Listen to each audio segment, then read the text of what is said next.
अध्याय 2 श्लोक नंबर 7 कर्पण्य दोष उपरतम स्वभावा पच्छामि त्वां धम्म सम्मूढ़ चेता यथा श्रेयस्यात् निश्चितं ब्रूहि तन्मे शिष्यते अहं शाधि मां त्वां प्रपन्नम। अनुवाद।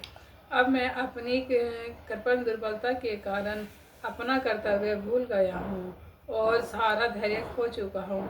ऐसी अवस्था में मैं आपसे पूछ रहा हूँ कि जो मेरे लिए श्रेष्ठकर हो उसे निश्चित रूप से बताए। अब मैं आपका शिष्य हूँ और आपका शरणागत हूँ, कृपया मुझे उपदेश दें। श्लोक नंबर 44 भोग ऐश्वर्य प्रसक्तानां यथा अप्रता चेतसां व्यवसाय आत्मिका बुद्धि समाधो न विधीयते। अनुवाद। जो लोग इंद्रिय भोग तथा भौतिक ऐश्वर्य के प्रति अत्यधिक आसक्त होने से ऐसी वस्तु से मोहग्रस्त हो जाते हैं, उनके मनों में भगवान के प्रति भक्ति का दृढ़ निश्चय नहीं होता। श्लोक नंबर 13 देहिनोऽस्मिन् यथा देहे कौमार्योऽम्नं जरा देहे देहांतर प्राप्त तथा देहांतर प्राप्ति धीरा तत्र न मुहाति। जिस प्रकार शरीरधारी आत्मा इस वर्तमान शरीर में बाल्यावस्था में तथा तरुण अवस्था में फिर वृद्धावस्था में निरंतर अग्रसर होता रहता है, उसी प्रकार मृत्यु होने पर आत्मा दूसरे शरीर में चला जाता है और धीर व्यक्ति ऐसे परिवर्तन से मोह को प्राप्त नहीं होता। श्लोक नंबर 22 न जायते मयते न कदाचिन नायं भूत्वा भविता वा न भूया अजो नित्यं शाश्वतोऽयं पुराणो नान्यतन्यमाने शरीरे। अनुवाद। आत्मा के लिए किसी भी काल में न तो जन्म है न मृत्यु, वह न तो जन्मा है न जन्म लेता है और न ही जन्म लेगा। वह अजन्मा नित्य शाश्वत तथा पुरातन शरीर के मारे जाने पर वह मारा नहीं जाता। अध्याय 3 श्लोक नंबर 27 प्रकृति क्रियमाणानि गुणानि कर्माणि सर्वसा अहंकार विमूढ़ात्मा कर्ता अहमिति मन्यते। अनुवाद। जीव आत्मा अहंकार के प्रभाव से मोहग्रस्त होकर अपने आप को समस्त कर्मों का कर्ता मान बैठता है, जबकि वह वास्तव में प्रकृति के तीनों गुणों द्वारा संपन्न किए जाते हैं। अध्याय 4 श्लोक नंबर 2 एवं परंपरा प्राप्ति इमं राजऋषियो विदु साकलेन इहा महता योगो नष्ट परंतपा। अनुवाद।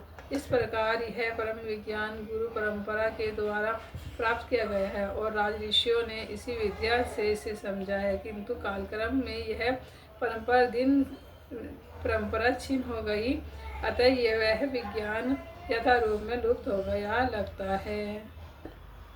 श्लोक नंबर 8 अध्याय 4 परित्राणां साधूनां विनाशाय च दुष्कृतां धर्म संस्थापनार्थाय संभवामि युगे युगे।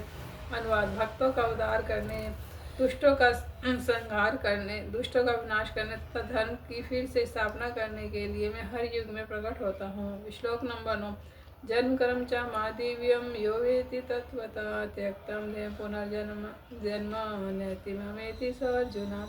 हे अनुवाद। हे अर्जुन, जो मेरे आविर्भाव तथा कर्मों की दिव्य प्रकृति को जानता है, वह इस शरीर को छोड़ने पर इस भौतिक संसार में पुनः जन्म नहीं लेता, अपितु मेरे सनातन धाम को प्राप्त होता है।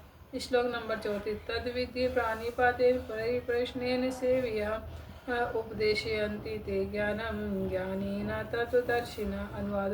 तुम गुरु के पास जाकर सत्य को जानने का प्रयास करो, उनसे विनीत होकर जिज्ञासा करो और उनकी सेवा करो। स्वरूप सिद्ध व्यक्ति तुम्हें ज्ञान प्रदान कर सकते हैं, क्योंकि उन्हें सत्य का दर्शन किया है।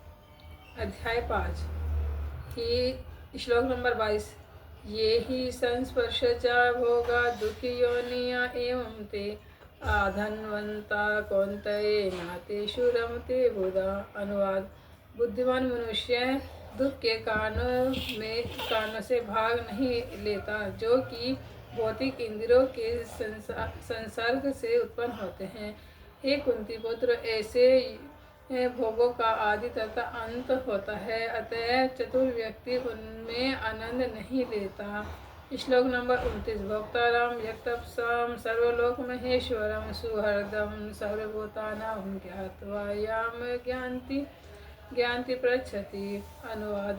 मुझे समस्त यज्ञों तथा तपस्याओं का परम भोक्ता, समस्त लोकों तथा देवताओं का परमेश्वर एवं समस्त जीवों का उपकारी एवं हितैषी जानकर मेरी भावनामृत से पूर्ण पुरुष भौतिक दुखों से शांति प्राप्त करता है। लाभ।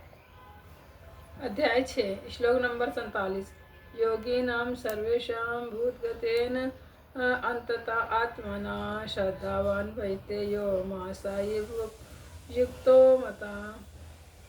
अनुवाद। और समस्त योगियों में से जो योगी अत्यंत श्रद्धापूर्वक मेरे परायण है, अपने अंतःकरण में मेरे विषय में सोचता है और मेरी दिव्य प्रेम भक्ति करता है, वह योग में मुझसे परम अनंत रंग रूप में युक्त रहता है और सबों में सर्वोच्च है। यही मेरा मत है।